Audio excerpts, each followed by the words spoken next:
Alors d'abord, la visite du délégué interministériel à la jeunesse, c'est une très grande fierté pour l'Académie de Corse.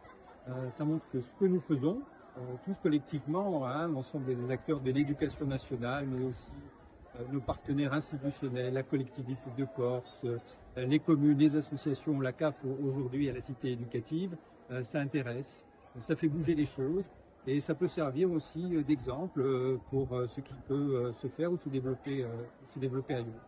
Donc nous avons une présentation de l'ensemble de nos dispositifs aux délégués interministériels et il vient voir aussi comment nous avons pu réussir à mettre en place un certain nombre de dispositifs. Demain, nous évoquerons la santé mentale. Cet après-midi, l'accompagnement des jeunes qui ont le moins d'opportunités et autour desquels nous construisons un ensemble d'actions de soutien. Ce matin, nous avions des échanges sur la vie associative pour mobiliser notre tissu et le renforcer. Justement, vous parliez de nombreux dispositifs et de moyens déployés en Corse pour la jeunesse. Est-ce que vous avez des exemples concrets à, à nous dire Oui, bien sûr.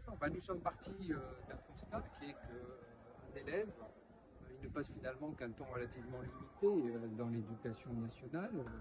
C'est à peu près 15% si on ramène ça à l'aune d'une année. Et en réalité, l'élève, c'est un jeune avant tout. Et il a des besoins d'activité, d'accompagnement au-delà du temps scolaire. Et ça veut dire travailler sur le temps périscolaire, travailler aussi sur les activités extrascolaires. Et donc, ce que nous avons mis en place, c'est des outils pour pouvoir prolonger ce qui est fait en classe et donner davantage de chance à nos élèves. Alors, quelques exemples, la lecture.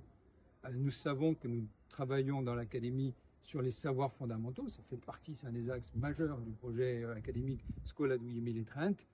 Lecture, mathématiques, nous prolongeons avec la médiathèque, avec des intervenants, le travail qui est fait en classe. Il y a la question de l'éducation artistique et culturelle, des projets qui sont montés dans les classes et qui se poursuivent avec les associations, avec les différents intervenants. Le sport, c'est pareil, le savoir rouler, le savoir nager.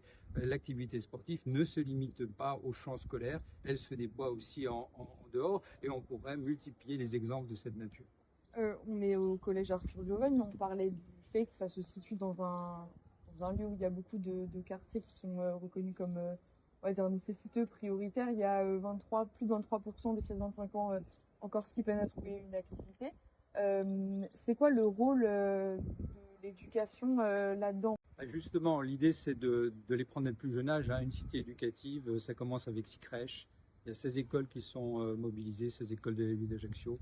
Nous avons 3 collèges qui ensuite prennent le relais. Et nous avons derrière aussi des dispositifs de formation et d'insertion. Votre question, elle touche un point extrêmement important, c'est assurer le socle de l'éducation, de la formation de ces jeunes et ensuite progressivement, en fonction de leur goût, de leur capacité, des opportunités qui se présentent à eux, les orienter de la meilleure manière pour pouvoir leur permettre de suivre la voie qu'ils souhaitent. Et donc ce travail-là, il se poursuit au plus près de la société, de l'économie, avec des stages, avec la découverte d'actions, la découverte de formation et l'insertion. Et vous avez tout à fait raison, il faut par ce moyen-là donner davantage en fait à des jeunes qui ont moins d'opportunités que d'autres. Deux dernières questions. Est-ce que vous estimez qu'il reste des choses à faire encore Qu'est-ce qui reste à faire finalement? On a toujours envie d'en faire plus.